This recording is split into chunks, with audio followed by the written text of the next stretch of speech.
তাড়াতাড়ি মুক্ত হচ্ছে।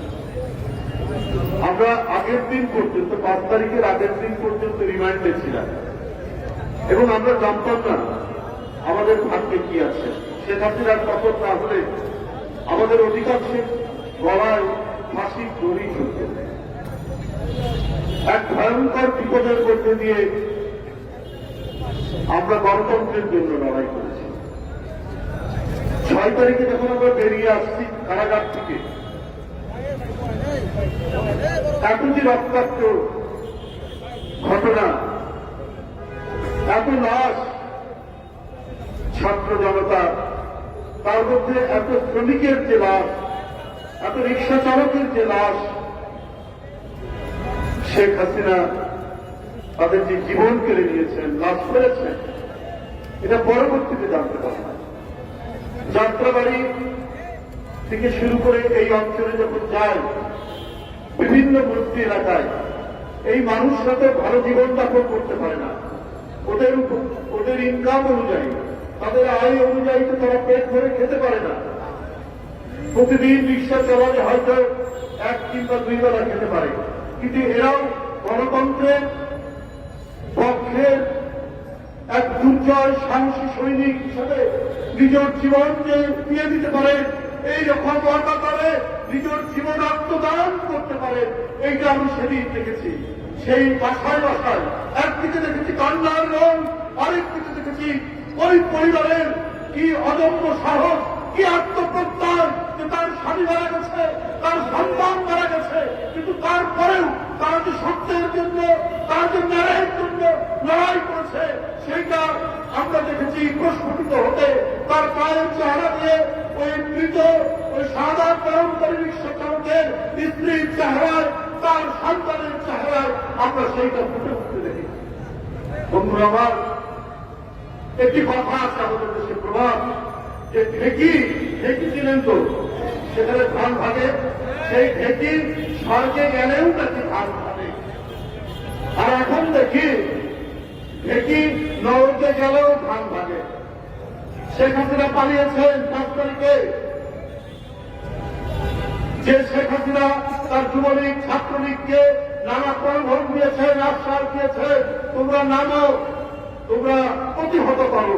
প্রতিহত মানে তুমি গুলি করো, তোমরা হত্যা করো, এর ফ্রি লাইসেন্স দিয়েছে শেখ হাসিনা। কিন্তু তারপরে আপনি নিজের বোনকে নিয়ে একা পালিয়ে গেলেন, যুবলীগ ছাত্রলীগকে ফেলে দিয়ে, শ্রমিক লীগকে ফেলে দিয়ে, মৎস্যজীবী লীগকে ফেলে দিয়ে, আজ আপনি নেত্রী নিজের জীবন বাঁচাতে আপনি নিজে পালিয়ে চলে গেলেন, আর যাদেরকে দিয়ে আপনি হত্যা করালেন, জীবন কেড়ে নিলেন গণতান্ত্রিক কর্মীদের, সেই সমস্ত পুলিশ কর্মকর্তা 2 জন পালিয়েছে, সবগুলোকে রেখে দিয়ে আপনি পালিয়েছেন।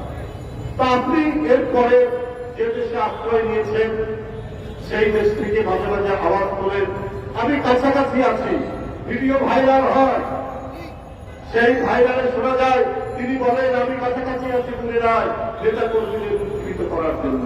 কিন্তু আর আগের মতো তিনি আর সারা হন না। 2-1টা দুর্বৃত্ত তো আছে, এই দুর্বৃত্তদেরকে তিনি আশ্রয় দেন, তুমি মারো, প্রতিহত করো, হত্যা করো। ইতিমধ্যে 2-3 জনকে হত্যাও করিয়েছেন এই দুষ্কৃতিকারীদের দ্বারা। আবার মাঝে মাঝে উনি গুজব ছড়া, মিথ্যা কথা বলার তো অভ্যেস। ওই যে বললাম দেখি স্বর্গে গেলেও ধান ভাগে, ওই নরকে যাওয়ার পরেও ধান ভাঙছে, মিথ্যার ধান ভাঙছে। উনি বললেন, তার লোকেরা বলে বেড়াচ্ছে নির্বাচিত রাষ্ট্রপতি ডোনাল্ড ট্রাম্প নাকি বলেছে শেখ হাসিনা এখনো প্রধানমন্ত্রী দান করছে। তো এটা আসলে অন্য কিছুই না, এই মিথ্যাচার দিয়ে তিনি যেমন 15 বছর মানুষ গুপ্ত হত্যা, ক্রসফায়ার হত্যা করেছেন, আর জনগণের সামনে এসে নিজে কান্নাকাটি করেছেন। তিনি ঘাতক, তিনি কষায়, তিনি হত্যাকারী, তিনি নরপিশাচ, কিন্তু জনগণের কাছে এসে অভিনয় করেন মাঝে মাঝে চোখ দিয়ে পানি। ডোনাল্ড ট্রাম্প এই কথা বলেছেন কিনা, তিনি একটা আন্তর্জাতিক গণমাধ্যম AFP, এটার উপর গবেষণা করেছে না, এই কথা বলে। মার্কিন যুক্তরাষ্ট্রের তো বাংলাদেশে ইয়ে আছে, এম্বাসি আছে, তারাও তো কেউ বলে না। কিন্তু এই ডাহার মিথ্যা কথাগুলো তিনি একের পর এক বলে যাচ্ছেন, একের পর এক মিথ্যা কথা বলে তিনি কাজ করছেন। কিন্তু উনি কোন মুখ নিয়ে এই দেশে আসবেন? এদেশের জনগণ তো একেবারে নির্জীব নিষ্প্রাণ পাথর নয়।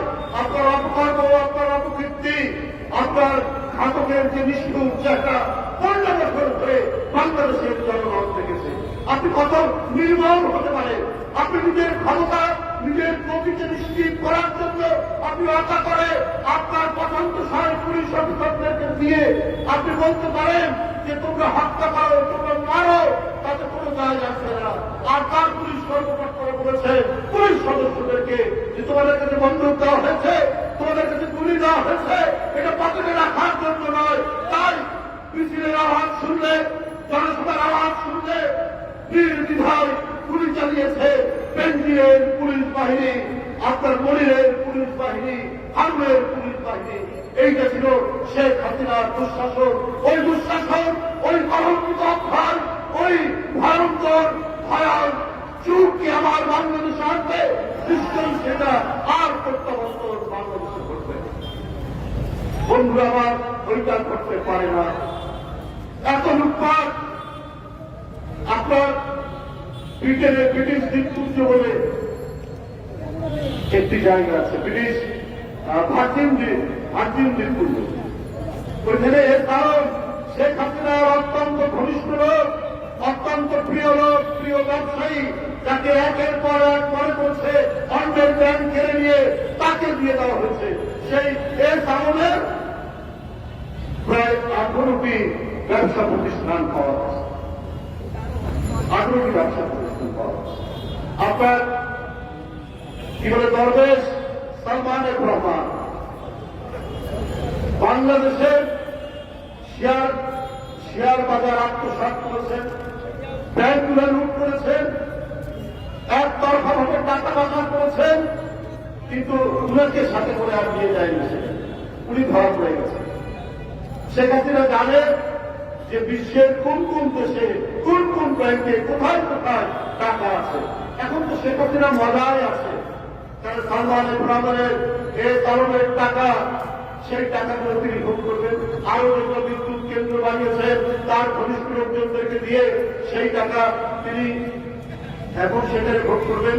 এই কারণেই তাদেরকে অবাধে বাংলাদেশের অর্থনীতি, জনগণের টাকা, বাংলাদেশের আর্থিক খাত লুট করার সুযোগ করে দিয়েছে।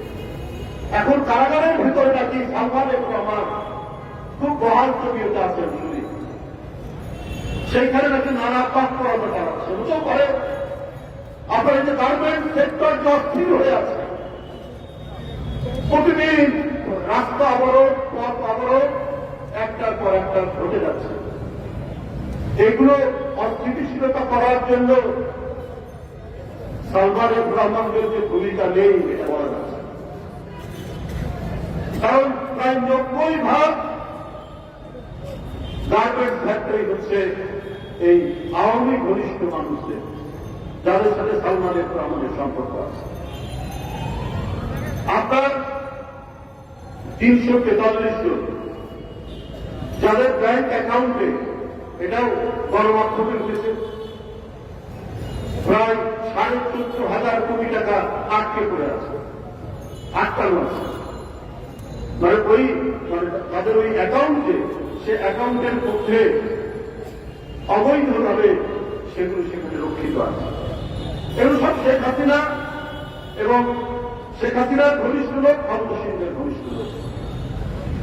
এই 15-16 বছর এত কিছু করার পরেও গোপনে নানাভাবে যেগুলো লোকচক্ষুর অন্তরালে ছিল এবং মিডিয়ার অন্তরালে ছিল, সেগুলো কিছু কিছু হয়তো এখন বের হচ্ছে।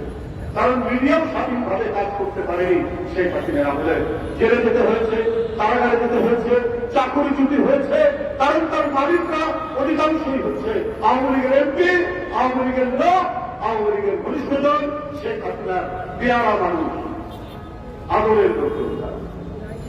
তো সুতরাং তখন তো একটু বের হওয়া অত্যন্ত মুশকিল ভালো আছে, কিন্তু এখন তো আস্তে আস্তে বের হচ্ছে। কিন্তু এত বিলম্ব হচ্ছে কেন, এত দেরি হচ্ছে কেন?